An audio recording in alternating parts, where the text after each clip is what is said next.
Board games, board games. I'm gonna talk about this very board game, but I'm not gonna shout. I am starting off this morning with a little bit of singing, and today I am not talking about the game called Rat Hot. It is designed by Michael Schacht and published by Queen Games. There are other things that are kind of the same, made by the same person. Designers get inspired by previously games. That's the way our brains are wired. Board games, it's what I'm talking about. Board games, I'm not gonna shout. Hello and good morning, good afternoon, good evening, good whatever it is, wherever you are. I hope that you're generally well. Today is Busy Beats and Briefer Bledder. I am going to be talking all about Rat Hot, and I'll say a few things. But as always, I'm going to spend a little bit time talking about recent highlights and a brilliant thing before I explore this game. I don't have any major insights. Frankly, it's a good game. It's pleasant. If you see it, get out and buy it. I like the fact that you can play it at different levels, but it's not a game that I felt the need to keep. I'm going to be giving this to my good friend Layla, who will enjoy it and play it lots with their mum. So yes, Rat Hot.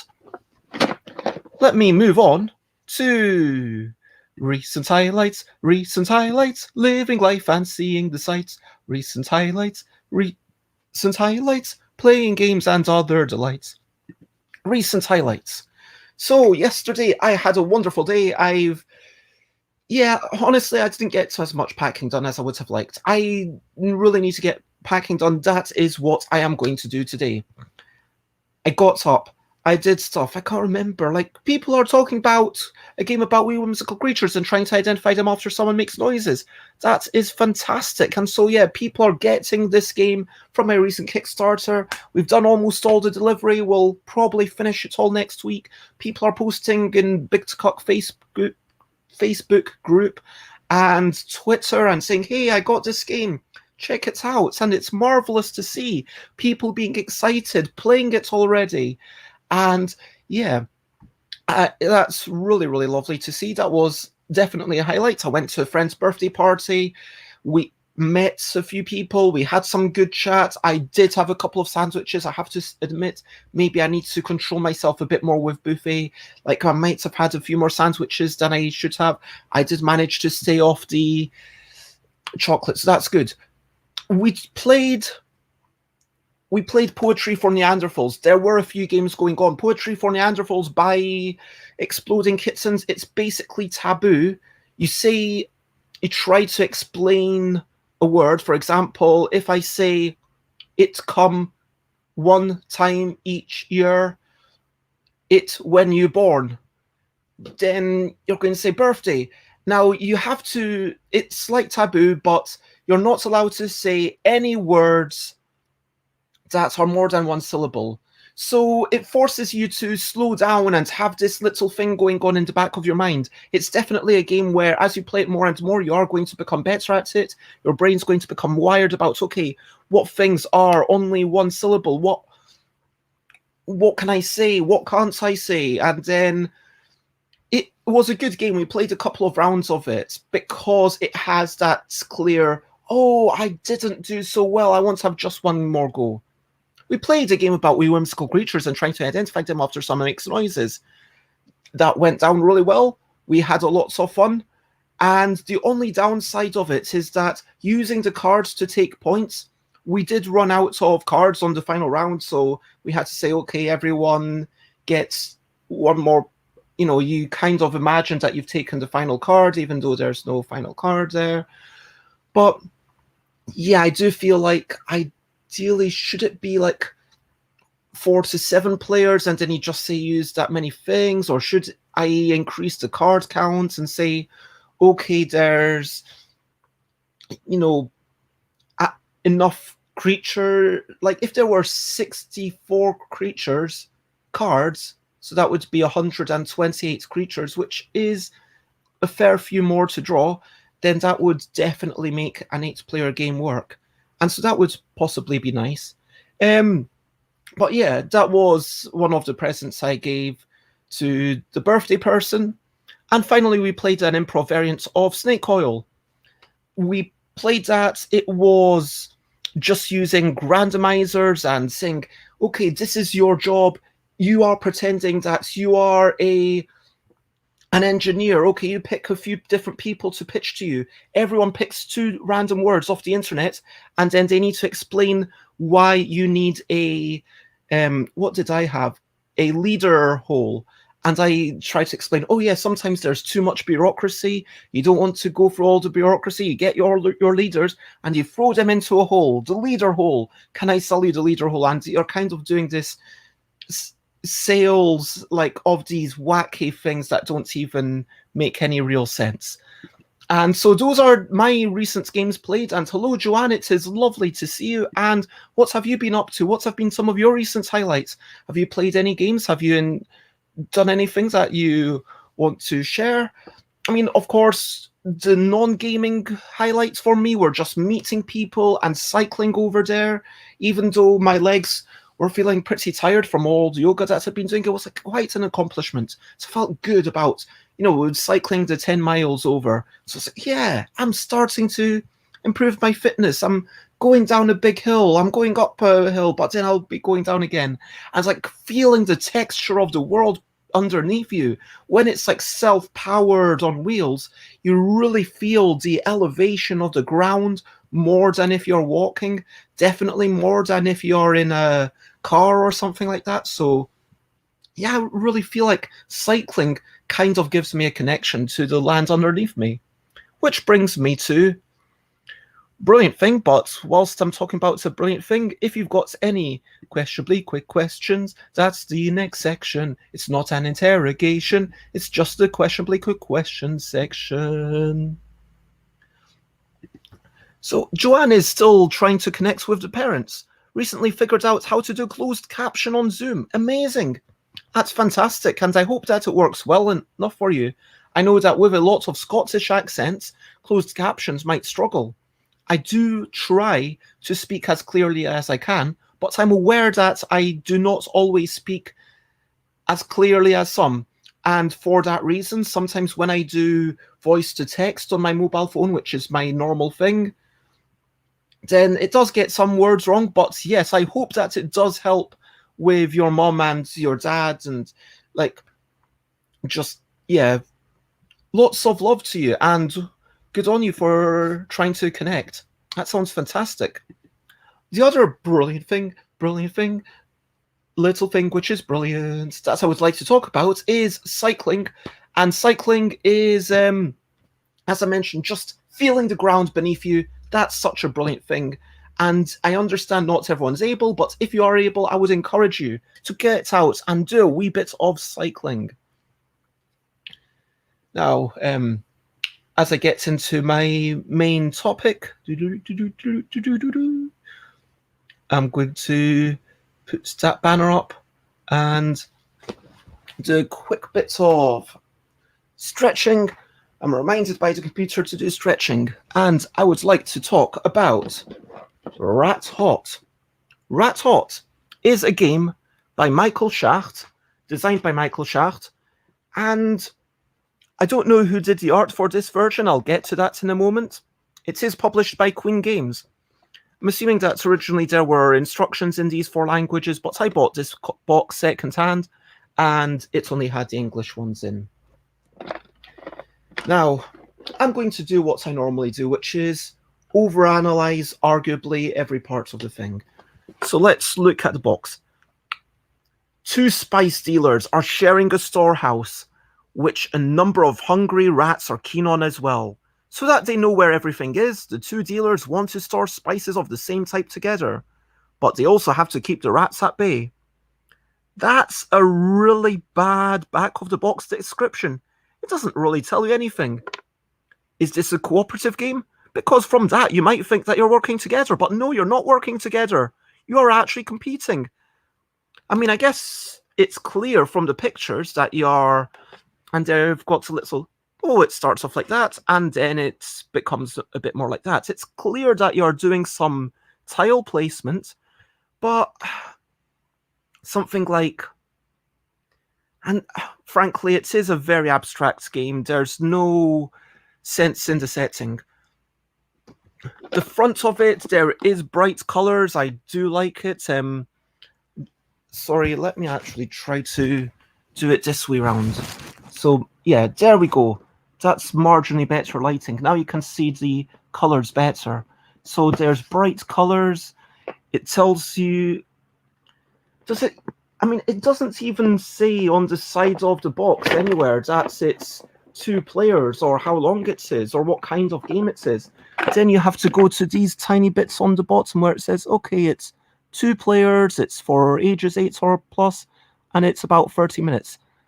And this is actually a rare example of a game where even though it says 30 minutes, it's actually less than 30 minutes. I would say it's more like 20 to 30 if you're like, maybe, yeah, something like that. Anyway, these are the instructions that I have. Very nice instructions. It's got the aim, it tells you what to do, there's lots of clear diagrams, scoring, and so end of the game, and it's got some pointless rats here just for a bit of flavor to say, hey, here's some cheeky rats, and that'll get you up and playing, as well as any rule sheet, pretty much. There's not much to talk about. Joanne says they have limited space on the outside of the box, so they have to use economy and words.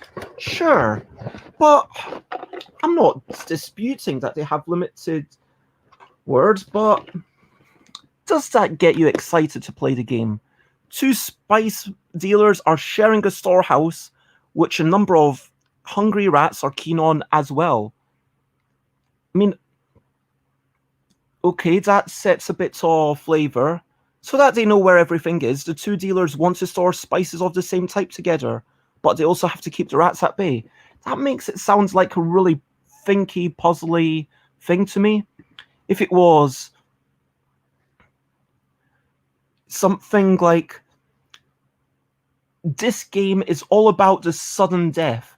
This game is a game where you score points along the way for bringing your spices next to each other. You bring your pieces next to each other, but at any point you can lose if 3 of your rats are visible. That's a really exciting twist, and they don't really mention it. It's like, oh, they also have to keep the rats at bay. What does that mean? Does that mean that at the end of the game you score negative? No, it means that you can lose any time. Josie Finch says, I'd prefer to know the style of game, so co-op or abstract. Joanne says, saying it's competitive or cooperative should definitely be on the outside so everyone knows what kind of game it is. Yeah, exactly. So it's like, compete. You are rival spice merchants. Compete to place your spices, to organize your spices whilst bringing chaos to your opponents. But if ever you have 3 rats of your color visible, you will lose everything. I don't know. That's just the first thing off the top of my head. I haven't spent a lot of time thinking about this. The back of the box is vital for selling the game, and I think that's a big reason why this game, I'm just going to go spoilers, I think this is a really good game. I said at the start, I'm not keeping it, but I am giving it to my very good friend Layla. Now let me open the box. So Rat Hot. First thing I want to say, rule sheets, it's small, it's fine. box, it is overly big. Now let's talk about box size for a moment. This game clearly could have been about this size. It could have been this size, so about 1/3 or 1/4 of the box size. Now, of course, we have to acknowledge that publishers need standard boxes, but even so, I do, as a consumer, feel slightly miffed, and I just want to feel like that's worth addressing. You have these tokens, which are worth 1 or 2 points. When I started playing the game, I felt, oh, 1 or 2 points, that's really weird. Why not 1 or 3? Now, it actually makes sense in this game, because every time you score, you're either scoring 1 or 2, so it makes sense to have 1 for 1 and 1 for 2, but at that point, you're like, again, is it... I don't know, it's just... I don't know if it's just me, and this is a really, really small niggle, but does anyone else feel like it's kind of weird to have coins worth 1 and then 2 and nothing else? You've got a lot of tiles. Now, this is the main thing that's going on in the game. You start off with your start tile, and you place things on the board. Each turn, you place 1 or 2. The first player places 1, everyone else afterwards places 2. Let's say I'm red, because why not? Each time I place a tile, if I've got 2 that are identical, you score a point. So here, I would score 1 point. If you've got 3 or more that are identical next to each other, I would score 2 points. So here, I would have already scored 1 point, but now I score another 2 points, so I would score 3 points for that turn. Now, my opponents, maybe they are green, and okay, they can score 1 point here, and they can't do anything else. So with this one, maybe they cover up these.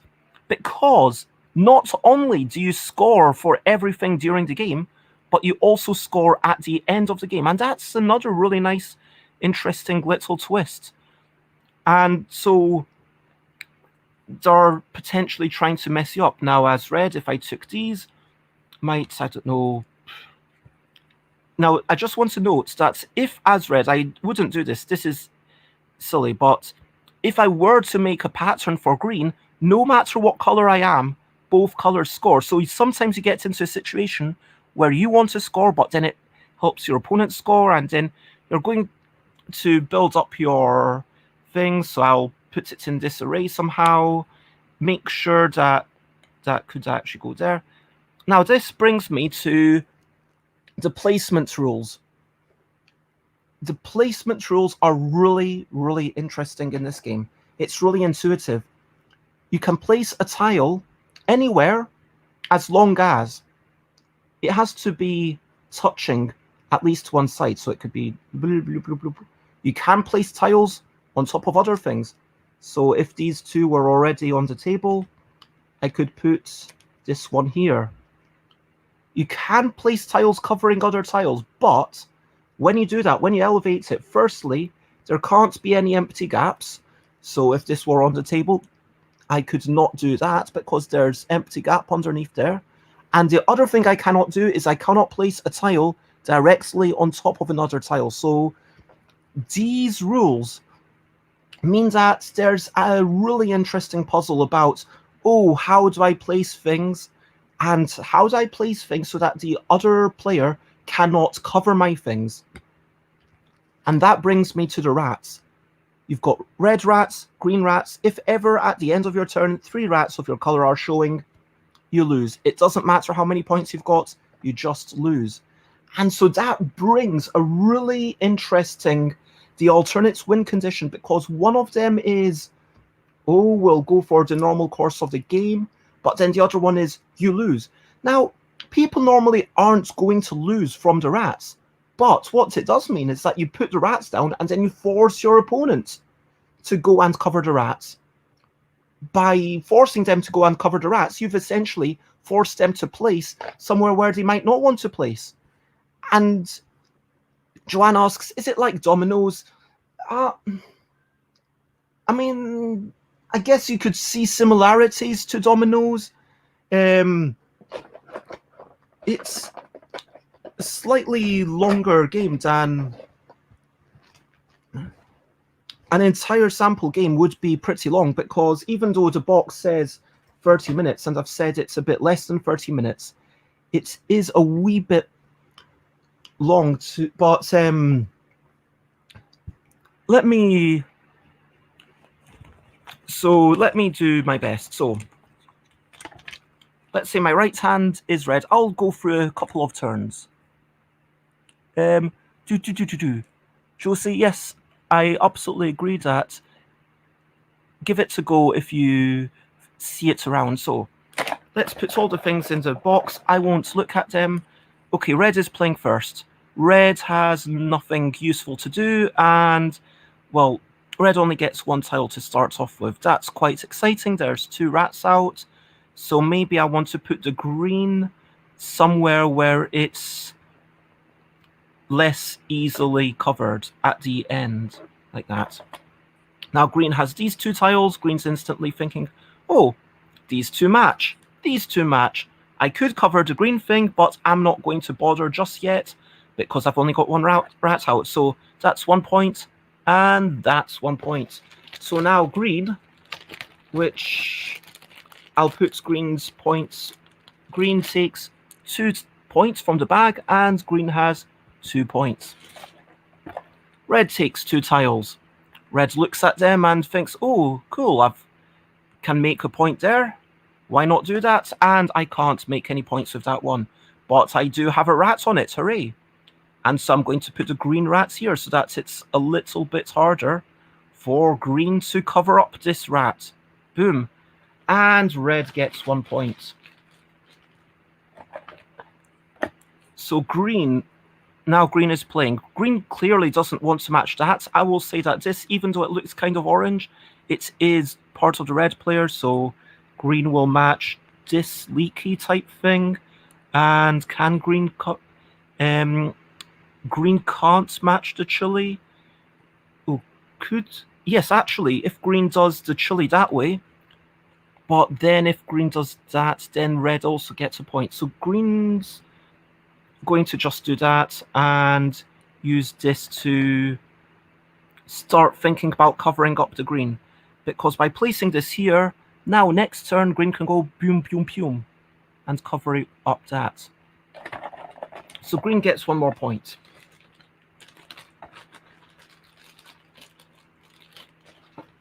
Red is going, aha, I've got a green rat. Aha, green, you can, so actually red is going to go, oh, can red stop green from covering that one? No, I don't think it can, but it's, yeah, it's not even got much good stuff to do, which is annoying for red. Get 1 point here and get 1 point here, and that's about as much as can be done. It's not the best sort of thing, but hopefully that kind of explains. So you are putting your things together. You're thinking about getting your rats onto places where they can't be covered. Well, the other person's rats onto places where they can't covered up. Yes, every time you match, you take points markers, and yeah, so it's either 1 or 2 points. And Joanne, yes, the point markers aren't needed. You could use paper or whatever, but it's very pleasant having these point markers. I think that generally, yeah, most games don't need point markers, but having them is a nice, pleasant thing to be able to say, boom, I'm scoring this, and not have to keep track of everything. And you're welcome for that. Let me show, what else did I want to talk about regarding the game? So yes, tension. There is a delicious amount of tension as you go through the game. It's like, oh, the rats are easy. Okay, I can get rid of the rats. Okay, there's 2 rats, but am I going to go after them? Am I going to cover them up? Well, if there's 2 rats on the board, if there's any rats on the board and you're not covering them up, you are taking a risk.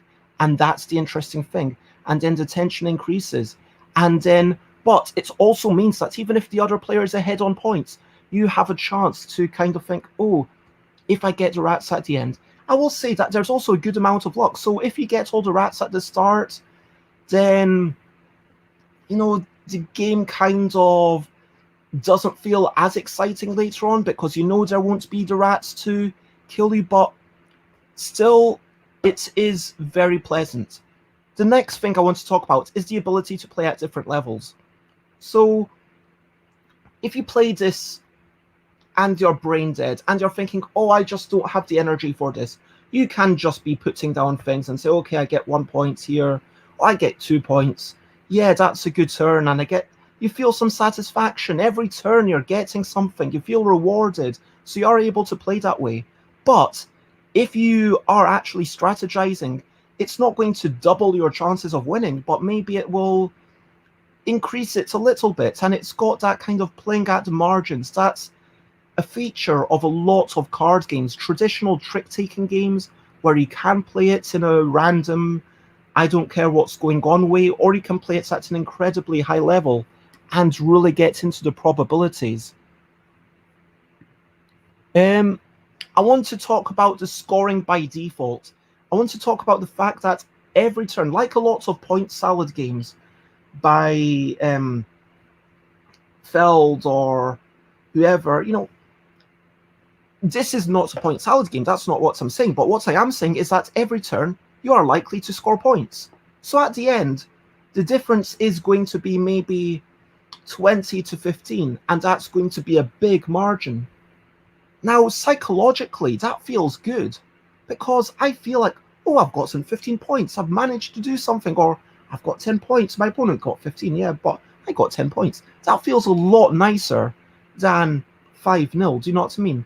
And so giving some points to everyone, essentially making it a very generous scoring system, does make it a fairly easy, light, friendly, feel-good kind of game. And then you get to the end, and you're like, yeah, I'm happy with, I got some points. I didn't get as many as you, but at least I got some points. And so I think that psychologically, that's a thing that I do really like about it.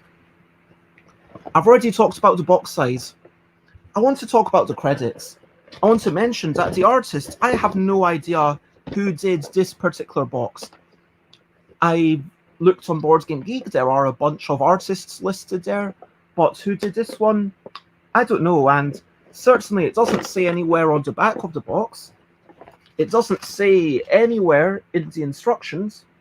I mean, I was looking just when I was setting up this stream, and I was like, who did this one? I don't know. That feels like a shame. I mean, come on, publishers, credit your artists, credit the graphic designers, give more people credits. Come on, what's up with that? That seems wrong.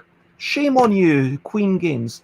I'm sorry to say this, and, you know, I'm not saying that I wouldn't sign a game with Queen Games because, you know, they're a big company and stuff, but, you know, just in this example, you're doing some great stuff if someone from Queen Games is watching, but shame on you for this one example. Give people credits. Come on. Why? Joanne says, I think if you're going to have point markers, make them something more attractive, like beads or something.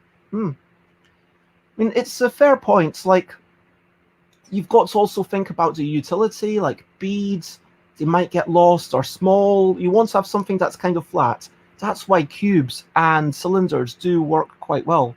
And cubes and flat discs tend to be the shapes that are used most often. They could have had punch boards tokens, like something made out of cardboard. And then at that point, maybe even have had a bunch more of them, so you wouldn't have had to deal with 1s and 2s and just grab yeah. Joanne says, just playing it just like dominoes. If you're tired, just match them. If you're playing with a child, you could play the tiles face down as a memory game if you want.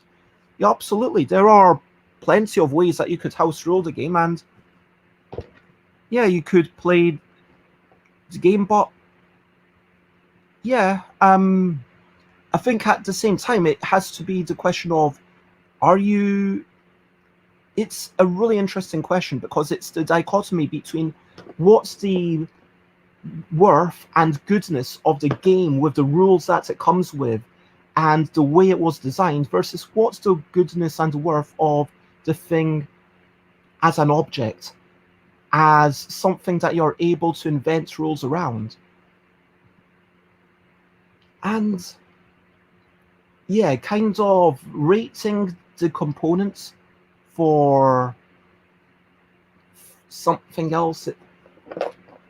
Yeah, it feels like you're then asking players to bring in their own creativity. But yeah, I'm not going to deny that.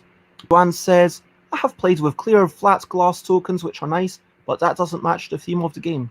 Also, glass would be probably quite a bit more expensive and also add extra weight to the shipping. Josie agrees. I'm glad you do.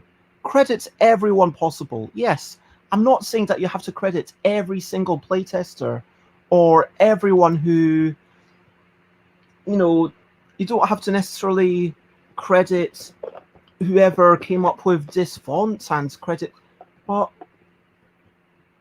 if you can, like, it's just a really, at least, someone put a lot of work into it. Maybe multiple people were involved, but yeah, this is just, and to be fair, the cover looks like it was from a different person compared to this, although I don't know, they might be the same person, they might not. I honestly do not know.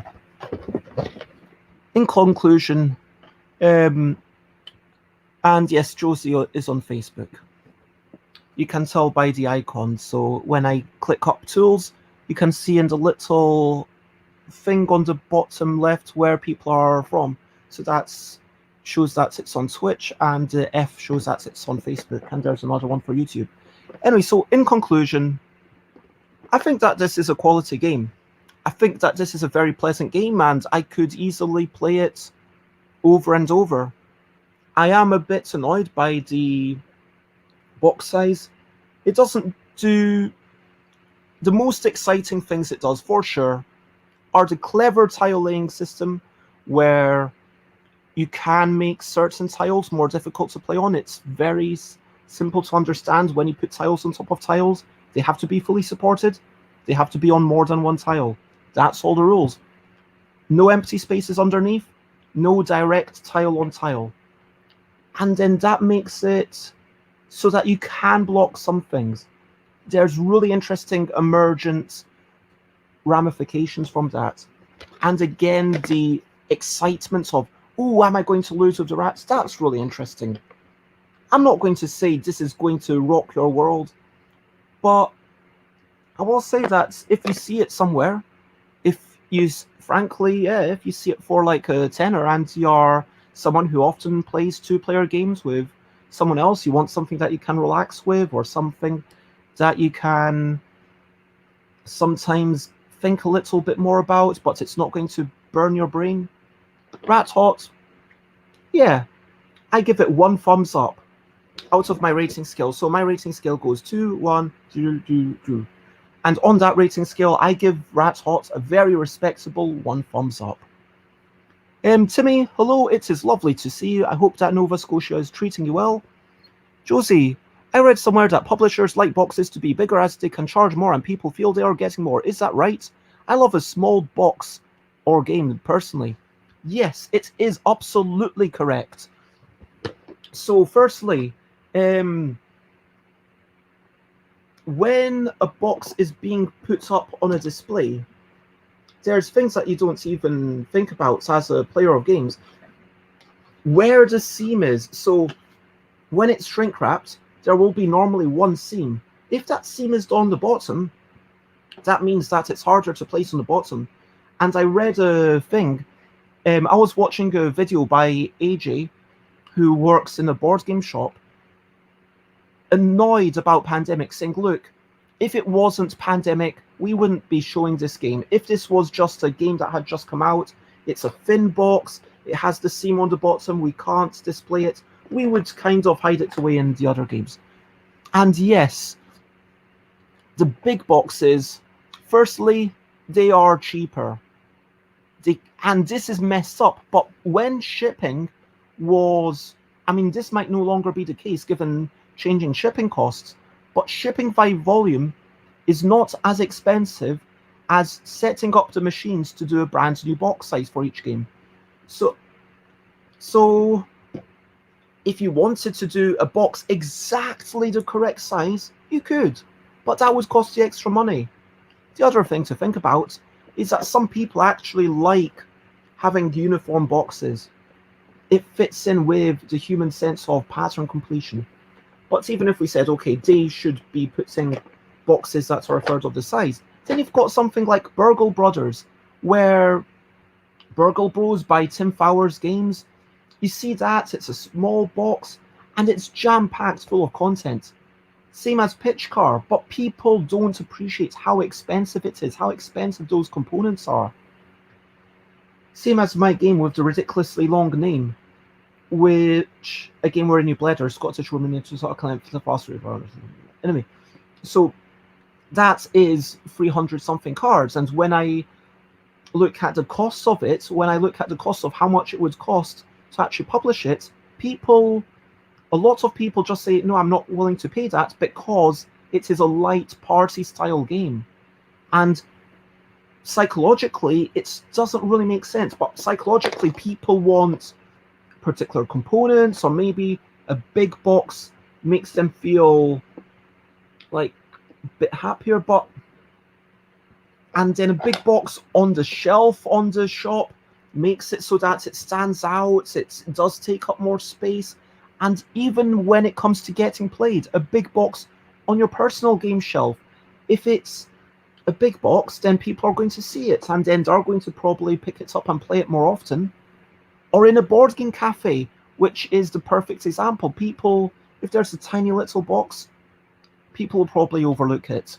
You don't have much real estate to advertise it here. Even if you put it that way, it's like, oh, there's a big rat hot. What is this? Oh, something's going on. What's... And then you've got, I mean, frankly, they didn't need all the languages, but it's like, oh, they've got, this is from Queen Games, or advertising ourselves as well even. We've got the space to do that. But imagine if it was just this size. And then it could get lost on your shelf of games, and then people might not play it as often. And each time you're playing it, not only does it feel good to yourself, but also for the publisher. Each time someone plays one of my games, presumably they're playing it with other people, and then those other people might want to play a copy, buy their own copy. And if, for example, I mean, a game about wee whimsical creatures and trying to identify them after someone makes noises, that's terrible at advertising itself. I acknowledge that. It's a busy budget bag. I just made it to be really small.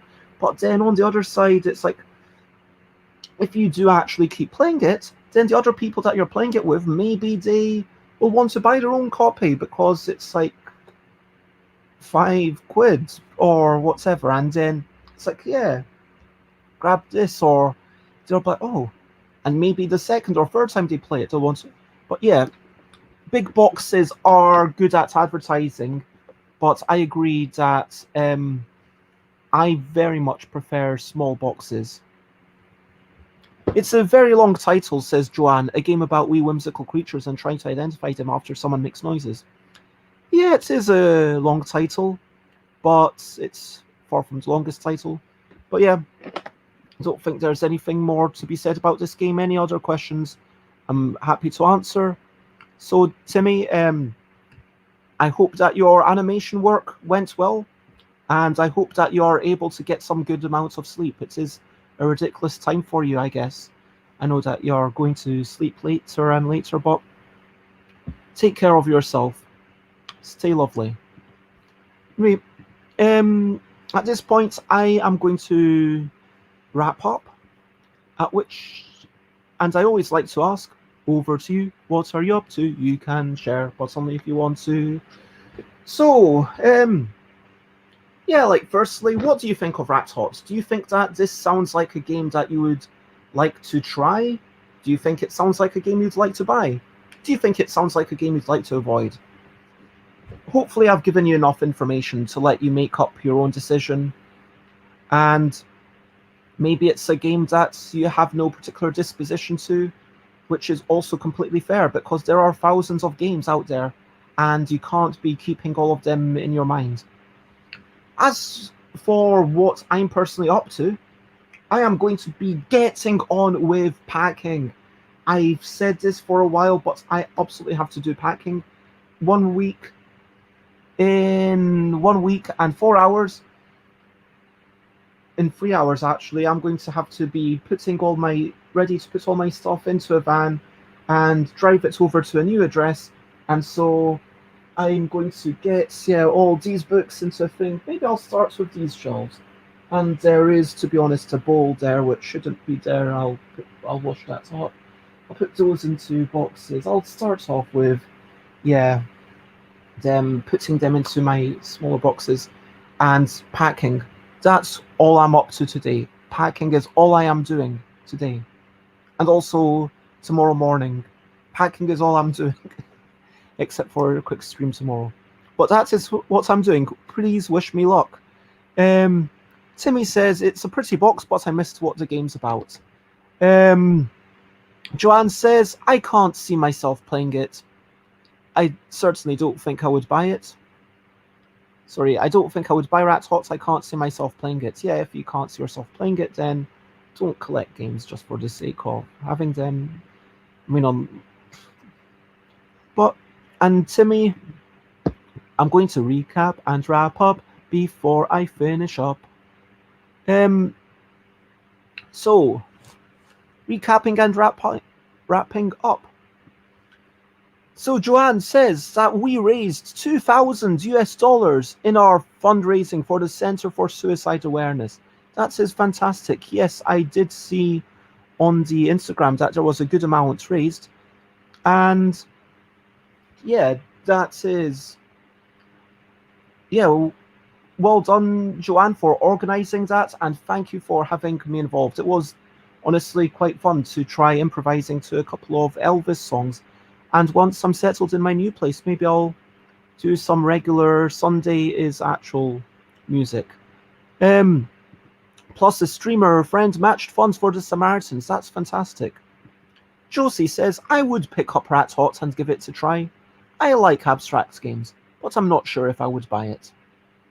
That makes absolute sense. It's interesting that you consider this an abstract game, because to me, an abstract game, when someone says, oh, I like abstract games, I think of perfect information games where there's no randomness, but just the flip of the tiles and seeing what you get, to me, changes it dramatically from something like Go or Chess or Corridor or Pelos or Hive or Santorini. But I do like the slight bits of luck. And because I'm wrapping up, basically place tiles, try to get points, but be clever about how you cover up things, because at the end, everything will be scored again. But if you ever get 3 rats of your color at the end of your turn, you lose. And the randomness of the cards does give it a bit of lightness and avoids analysis paralysis. So, that's basically what we chatted about. I chatted also about biking being brilliant and seeing friends, and I chatted about poetry for Neanderthals, which I'll give a thumbs up to. A game about wee whimsical creatures and trying to identify them after someone makes noises. I mean, I'm very biased about that. And an improv version of Snake Oil. It's really well. And it was a lovely evening, and it's been a lovely chat with you. Thank you so much for being here with me. I am going to see what else is going on Twitch, see if there is another music streamer or... Oh, Marky Mark. I like Marky Mark. 24-hour... Oh, Marky Mark's doing a charity stream. Cool.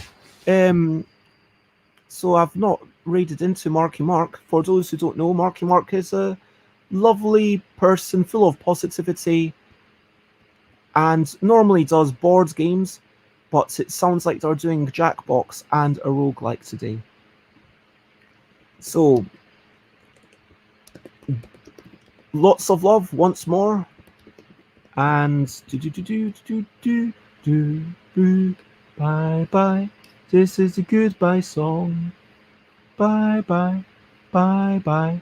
Thank you for watching along. Yep, unless you've got anything more to say, I'm going to say bye bye bye. Bye bye. This is the end of the show. Bye bye.